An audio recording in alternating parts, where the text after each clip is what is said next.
Beyond the newsroom, where untold story is revealed. Amawulire gasanyu naye ate newankubadde nga ng'ennaku nago weegali.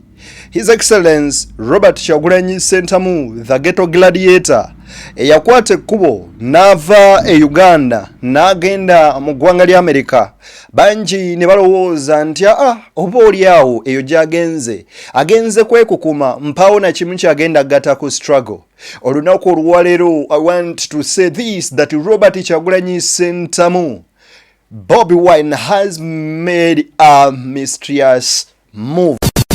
Ebuvanjuba nebugwanjuba ewaka wasigala we wasinga. Beyond the newsroom gwe mukutu ogukuleetera ekyo ekisinga. Katiranga naffe ng'oyita ku noti 771 44 53 ne noti 744 26 45 na bino bikulu. Tetulanga bafere, tetulanga basawo ba kinnansi n'abagwa mu koowe eryo. Mwebale kutuwagira. Thank you. Ssentamu, Bobi Wine has made a mysterious move to take over power.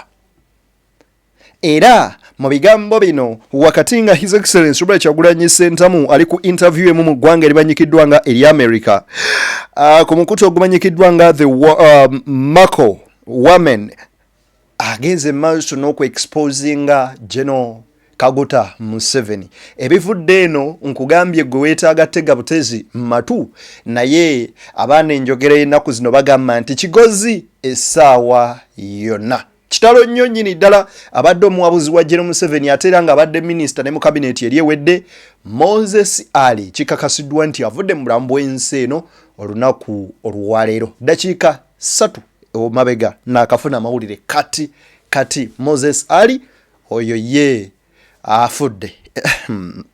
Byewunyisa naye nga bituufu munzikirize tugende maaso n'okubanga ate twesoga ensonga zisemasonga. Nkusaba n'obwombefu obw'ekika ekyewaggulu. Video eno sooka ogimpere like, bw'ogiwa like ebegenda kudduka emisinde mingi buli mwasobola okubanga agifuna ate era mu ngeri y'emu naawe atulabanga gwe mulundi gwo ogusoosala video zaffe. Njagala okusaba muganda wange oba mwennyinaze twegatteko mu butongole ng'osubscribinga. Bw'osubscribinga kitegeeza nti ofuuse ekitundutundu ku ffe era ensonga zonna nga bwe ziba zitambula tuba tugenda zikwasaganya ffenna. Weewaawo bw'onkolera ekyo gy'aba okoze ekisinga okuba ekyomuwendo omungi ennyo nnyini ddala. Njagala okujjukiza nti olunaku olwaleero tugenda banga tukyakalirako wali e Nansana Ganda ku meeting point mu kivulu kya season 2 of Friends of MC Mayor. Era gwe atannagula tiketi baba yanguwa bwe kaba kasente kampe, bwe oyagala kungulirayo table yanguwa oteekeko akasente ku simu eri awo wansi.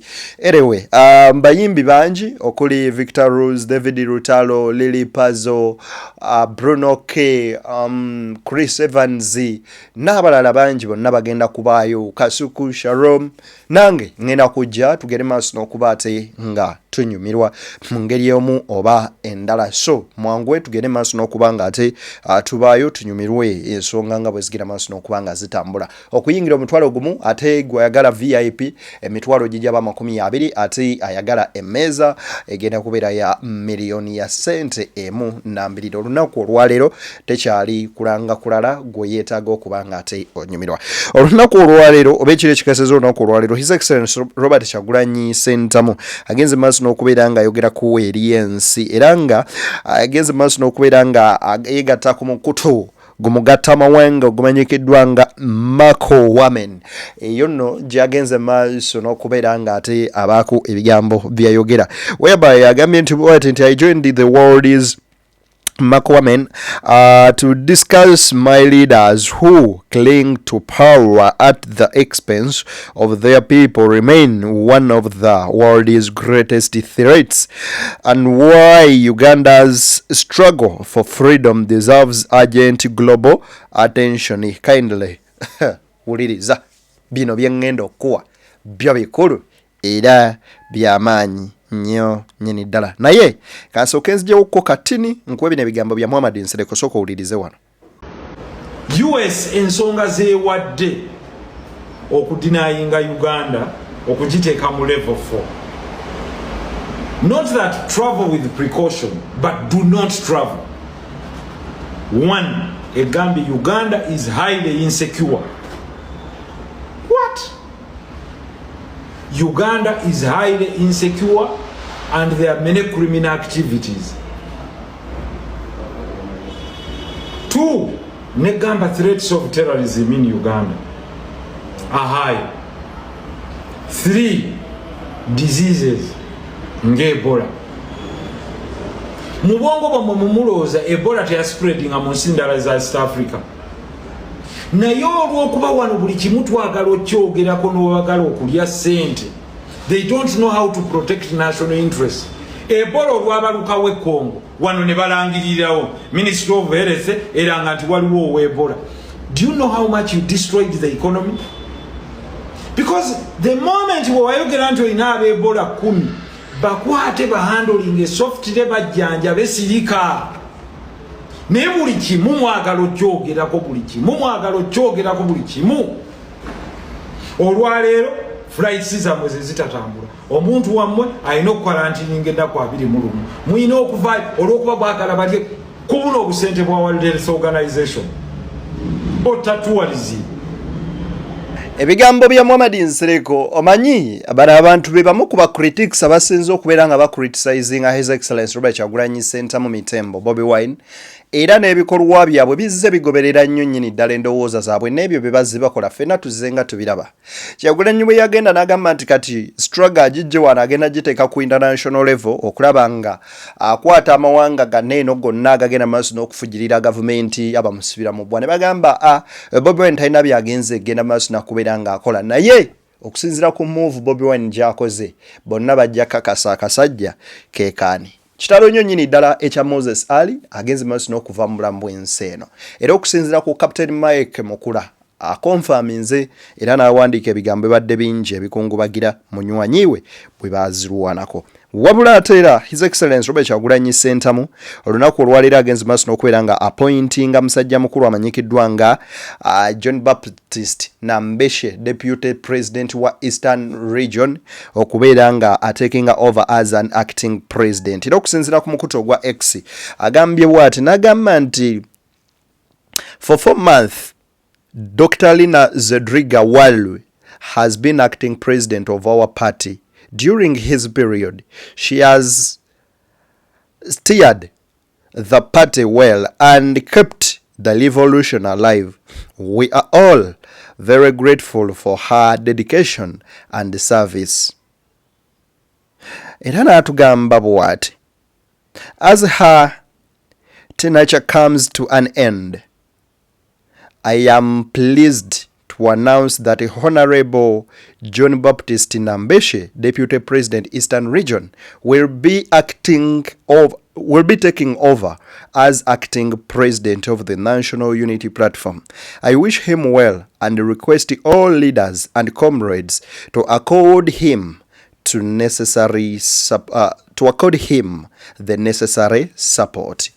Robert Kyagulanyi Ssentamu agamba nti emyezi 42 gye tutambudde Mama Lina Zedriga Walu abadde agenda maaso n'okubanga akolanga president w'ekibiina kya NUP akoze omulimu ogutagambika omunene nnyo nnyini ddala era amwebaza n'agamba naye olwaleero emirimu gye gy'okubeera acting president gikomye olunaku olwaleero era olw'essanyu eringi ayanjula abadde president wa Eastern Region amanyikiddwa nga Honorable John Baptist Nambeshe okubeera nga ate munnanga atwala omulimu guno n'akubiriza abakulembeze okugenda maaso n'okubanga bamugondera kwoteeka n'okukolagana awamu naye n'okumuwa obuyambi bwonna oba bwetagisiza okusigala nga struggle egenda. Wabula ate wali mu kwebaza Lina Zedriga amugambye nti agenze maaso n'okukuuma omutima ogwo ogutafa ogwa struggle nga gukyagenda maaso n'okubanga gutambula.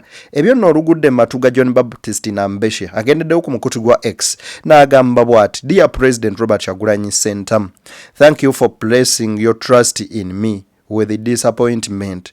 I am deeply honored to step into the role of NUP acting party president. Your confidence in my leadership during this pivotal time is both humbling and inspiring. Nti Oweekitiibwa President Robert Kyagulanyi Ssentamu nkwebaza taata olw'okunneesiga mu kaseera nga kano okunkwasa eddimu lino ery'okulembera ekibiina ki NUP. Era munnange n'atusuubiza okugera maaso neyayongera okwebaza President olw'okumulabamu obuvumu okumukwasa obukulembeze mu kaseera nga kano oba oliawo ak'okusomoozebwa, era n'agamba nti kino kirimu ebintu bya mirundi ebiri. Kyongera okugenda maaso n'okubeera nga mwana wattu kimu inspiring kw'oteeka n'okubeera nga mwana wattu oba oliawo kyongera obukakamu gye bali. Ebyo nno bye bigambo oyo nno ye Dr. Renas Drigo olwaleero wanese ne bagamba nti katukwaseemuko omulala. Congratulations Honorable John Baptist Nambeshe. Njagala kati nkuwe video eno wano nno wetuba tugenda. Uliriza soko ulirize ebigambo bino tujje n'ebirala ebisingako wano. Uliriza.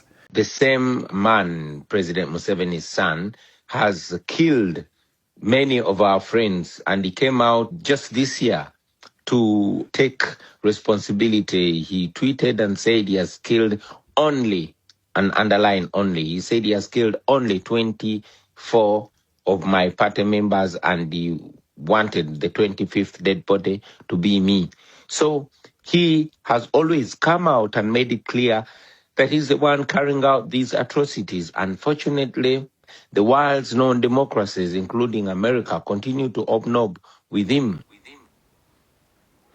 His Excellency Robert Kyagulanyi Ssentamu masekati ng'agenda maaso n'okubeera ng'ali mu kubeera nga ayina interview gye yabaddeko olunaku n'omukutu ogumanyikiddwa nga ogwa Mako Women mu ggwanga erimanyikiddwa nga erya America oba The World is Mako Women.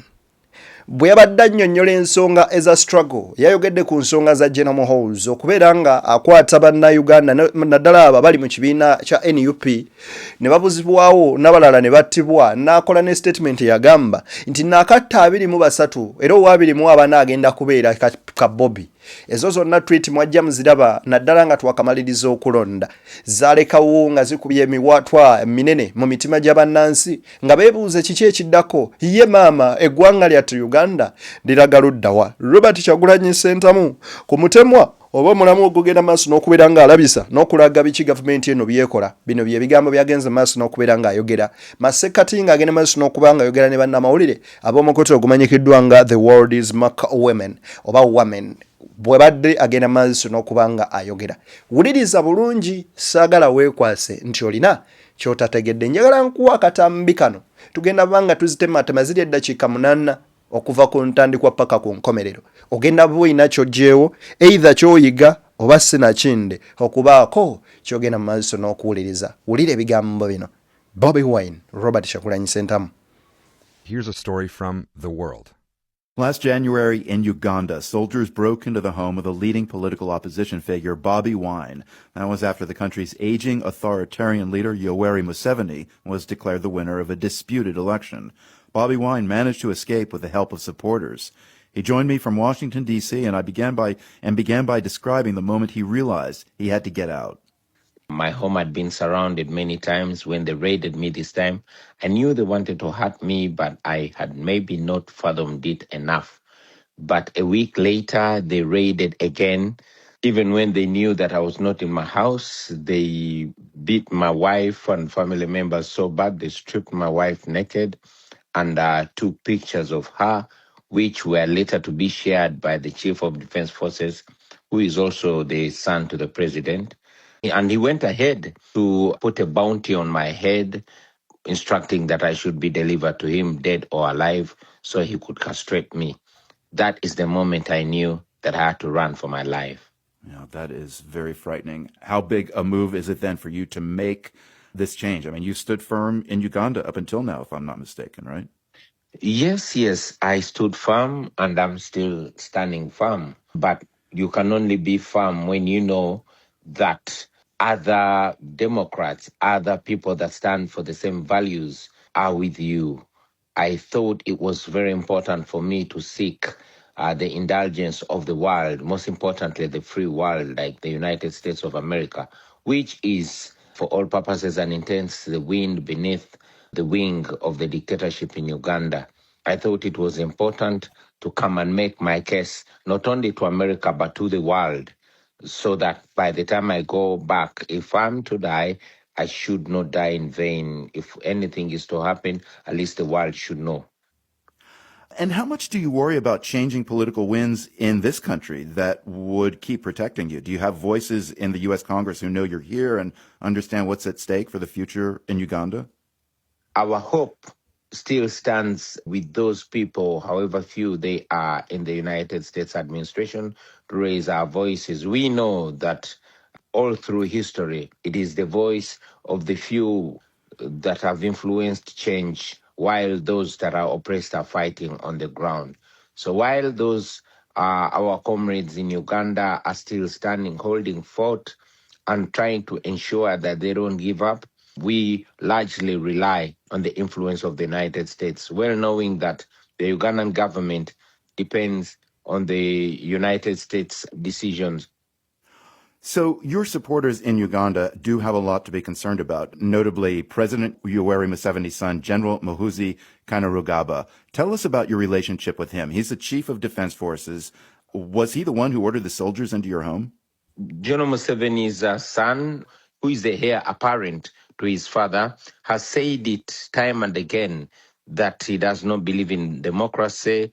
Just last week, he switched off the Uganda's last independent media, the Nation Media, and he also closed down Uganda's last independent newspaper, The Monitor. He tweeted that he does not believe in free speech. He has many times warned on torturing people, and he has done it, and is not shy to mention it. The most recent victim was abducted 5 days ago, and that is the deputy president of our political party in charge of the Buganda region, was abducted on orders of Muhoozi. As we speak now, his whereabouts are still unknown, and yet the abduction was carried out in full view, live on camera, and it was broadcast on the news. He was intercepted by the police and police traffic, and then gun-wielding men in plain clothes with a car that has no license plate came, shoved him into a car, and drove him away. He has never been seen again. Very many people have disappeared in similar circumstances. Many have been missing for up to 5 years. The same man, President Museveni's son, has killed many of our friends, and he came out just this year to take responsibility. He tweeted and said he has killed only, and underline only, he said he has killed only 24 of my party members, and he wanted the 25th dead body to be me. So he has always come out and made it clear that he's the one carrying out these atrocities. Unfortunately, the world's known democracies, including America, continue to obnob with him. His Excellency Robert Kyagulanyi Ssentamu bw'abadde ku mukutu ogwo ogumanyikiddwa obulungi nga the world against maaso n'okubeera nga ayogera era okusinziira ku interviewer mu kubeera nga amubuuza asoose n'atuwa background ya bino byonna wa gye byava gye byatandikira n'okutuuka wano we tuli olunaku olwaleero. Robert Kyagulanyi Ssentamu bwe tumaliriza okulonda n'adduka mu maka ge ng'afunye information nti abasajja bano bamunoonya. Amagye gajja ne galumba amakage ekimubuuziddwa nti bino byonna byakolebwa ku order ya Muhoozi nti ye bwe gajja ne wayitawo wiiki emu ne bambala ne bakomawo ne bagenda maaso n'okubanga bamenya ne bayingira munda mu nju ne bakwata mukazi we ne bamwambula ne bamuharasinga ne bagenda maaso n'okubeera nga bamukolako effujjo lyonna ali bagenda maaso n'okubanga bakola oba oliawo byabwe bye tutayinza kubeera nga tumanya. Bobi Wine n'afuluma eggwanga n'agenda wabweru naddala mu ggwanga lya Amerika buli omu gy'amanyi gy'ali era mu bigambo bye bwe bamubuuza ku General Muhoozi agamba ye muntu atagoberera amateeka yadde akamu n'akeddagala kubanga recently wano yakavaayo n'asobola okubanga agamba nti yetakiririza mu demokrasiya na mu mpeereza y'amawulire eyeetongodde bakye tuyinza okubeera nga tuyita free press era ne bakwata omukutu ogubadde ogweyimiridde nga gwetengeredde ogumu bwe gutyo ogwa Namunigino ogwa NTV oba Nation Media ne guggalwawo olw'okubanga oba oguweereza ebyo bo batasiima ne baggalawo NTV ne Daily Monitor ate era ne yeewaana nti muntu y'omu era yavayo n'akola statement egamba n'akatta abaana ba Nuupu 23 wabirimu abaana agenda ayina kubeera Bobi Wine era tweets ze ne zigenda maaso n'okubanga zitambula ensi yonna ne yaziraba ekitegeeza abantu bwe bati amawanga nga America gakkiririza mu demokrasiya n'ebirala tegayina agenda maaso n'okubanga gabafujirira n'okubeera nga obaoli awo mwana wattu banywa mu kimu. Bobi Wine agamba nti bannayuganda abangi abali eka abakyayinamuko omutima ogwo gwa struggle ogutafa beesunze okulaba nga bafuna eddembe lyabwe okubeera nga beenunula wabula naddala Abamerika n'abo bagenda maaso okuba nga atuukirirako omulamwa era n'okusaba kwe kuli kumu kwokka kwe kubanga bayimirira ne bannayuganda balina essuubi ery'enkyukakyuka okulaba nga tuddamu okufuna eggwanga ery'omulembe eggwanga eryeyagaza eggwanga erikulemberwa ku nnono eza demokolasiya. Ebigambo ebyo byonna nno si byange wabula bya Robert Kyagulanyi Ssentamu Mitembo. Kankwe bineeno ebimaliriza. Just recently, a few days ago, the acting ambassador of the United States was standing shoulder to shoulder with General Muhoozi after he abducted the former Lord Mayor of Kampala, who is also a senior lawyer. Yeah, and Bobi Wine, you said that General Kainerugaba, that's Museveni's son, he does not deny these allegations? No, he does not deny these allegations. As a matter of fact, he takes pride in them. If you follow his Twitter handle, he comes out and tweets he ordered the abduction of the former Kampala mayor. Bobi Wine, you're a relatively young politician who is connected with people in Uganda in a very grassroots way. As a musician with thoughts about your country, people see you. They've seen you in concert. Let's contrast that with a different cohort of politicians and leaders who seem less connected to the public. We can name, well, the son of Uganda's president, whom we were just talking about, or Nayib Bukele, El Salvador's authoritarian leader, who has a very savvy online presence. How do you see these young leaders in contrast to yourself? I owe my popularity to the music. My music has always been on social issues. It has always been activist and revolutionary music. The things that I'm talking about, I've been singing about. Maybe that is what connected me so much to the people. But also the young people that are facing a situation where there's tiredness of the population around usual politics. Do you worry that the youth of Uganda are disillusioned with the vision of democracy at this point? Yes, I worry, but I don't worry so much because I'm aware that for the last 7 or maybe 8 years, there's been a massive awakening of the young people of Uganda. Yes, they are really getting tired of elections because they have gone to the polls. They've elected their leaders, but their leaders have not been declared. We have had in the 2021 election and even in the most recent, many leaders were elected by the people and the declaration of results forms are there. But the regime has gone ahead to declare its own choices winners, even when they come out as in the 3rd or 4th position. This has made the young Ugandans doubt democracy. We are Democrats. We believe in democracy, but we also know that we alone cannot achieve democracy, that democracy is not a one-country effort. It's an international effort. We are a young country. The median age in Uganda is 16. Uganda is the second youngest country in the world, but it is ruled by people in their late 70s and 80s. It reminds us that we must focus on institutions that outlive human greed and human interest, that Africa's problem and the world's problem are the leaders that get drunk on power. Leaders drunk on power are world's biggest threat, says Bobi Wine. Nti abakulembeze abalwa ku buyinza oba abakulembeze abalwa mu buyinza kyekizibu ekyo kyasingidde ddala okuba ekinene ekyensi eno. Bobi Wine bamubuuzizza oba abavubuka ne bannayuganda bakyakkiririza mu byokulonda ge abamu bayinza okuba nga abaggwamu amaanyi naye ate abamu mwegali nti bwe otunuulira emyaka 7 egiyise emabega tugenze mu maaso n'okuba nga bannayuganda tubazuukusa obwongo buli omu n'amanyi omulamu wagwe n'omutemu wagwe nga munnansi wabula ekimalamu amaanyi ke kakiiko ak'ebyokulonda nga kasobola okulangirira akutte ekyokusatu kubanga ko kaagala gwe kaagadde okubeera nga bayisaawo naddala oyo alimu interest zaabo abakulembera eggwanga lino. Ku lwa Katonda n'ensi yange, Beyond the Newsroom gwe mukutu kwoli. Munzikirize mbasiibule tusinkane nga Gulidde n'oyo akkiriza nkomawo n'emboozi ya Moses Ali. Afudde atya? Lwaki afudde? Era afiiridde ku myaka emeka? Alese abaana bameka? Abakyala bali bameka? Wajja afiiridde? Moses Ali ono nno yayamba General Museveni kinene mu kuwamba obuyinza.